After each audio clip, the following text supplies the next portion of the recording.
ദർസ് നടത്തിക്കൊണ്ടിരിക്കുന്ന സമയത്ത് ആലിമീങ്ങൾക്ക് ഇങ്ങനെ ദർസ് നടത്തിക്കൊണ്ടിരിക്കുകയാണ്.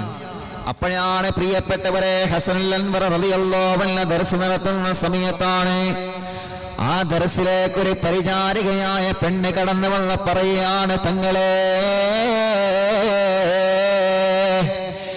പ്രിയപ്പെട്ട ഭാര്യ പ്രസവിച്ചിട്ടുണ്ട്,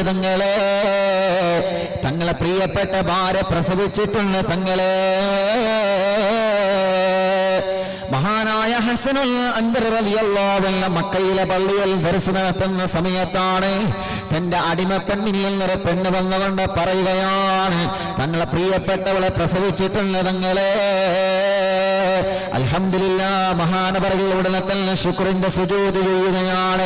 ഒരു സന്തോഷ വാർത്ത ലഭിച്ചാൽ അല്ലാഹുവിന് നമ്മൾ ശുക്രിന്റെ സുജൂദ് ചെയ്യണം. പ്രിയപ്പെട്ടവരെ, അല്ലാഹു നമ്മുടെ ജീവിതത്തിൽ ഒരു സന്തോഷം വന്നു കഴിഞ്ഞാൽ, നമ്മുടെ ഭാര്യ പ്രസവിച്ചു എന്ന വാർത്ത അറിഞ്ഞാൽ, ജീവിതത്തിൽ എന്തെങ്കിലും ഒരു സന്തോഷം അല്ലാഹു നമുക്ക് തന്നു കഴിഞ്ഞാൽ ഉടനെ തന്നെ നമ്മൾ ശുക്രിന്റെ സുജൂദ് ചെയ്യേണ്ടതാണ്.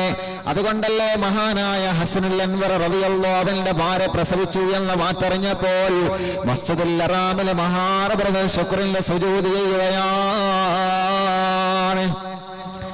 അൽഹംദുലില്ലാഹ്, വലിയ സന്തോഷമായി. കാരണം ഭാര്യ പ്രസവിച്ചു എന്ന വാർത്ത കേൾക്കുന്നത് ഇൽമിന്റെ മജ്ലിസിൽ നിന്നാണ്.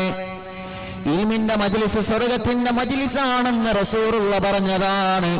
അല്ലാഹുവേ, മഹാനായ ഹസനുൽ അൻവർ റളിയല്ലാഹു അൻഹു ദർസ് നടത്തിക്കൊണ്ടിരിക്കുകയാണ്. ദർസ് മുടക്കാൻ പാടില്ലല്ലോ. വാർത്ത പറയാമെന്ന പെണ്ണിനോട് പറഞ്ഞ, പെണ്ണെ, നീ വീട്ടിലേക്ക് തന്നെ മടങ്ങുക, നീ വീട്ടിലേക്ക് തന്നെ മടങ്ങുക. എന്റെ പ്രിയപ്പെട്ടമാരെ പ്രസവിച്ചത് ആൺകുഞ്ഞാണോ പെൺകുഞ്ഞാണോ? പെൺകുഞ്ഞാണ്. നിങ്ങളെ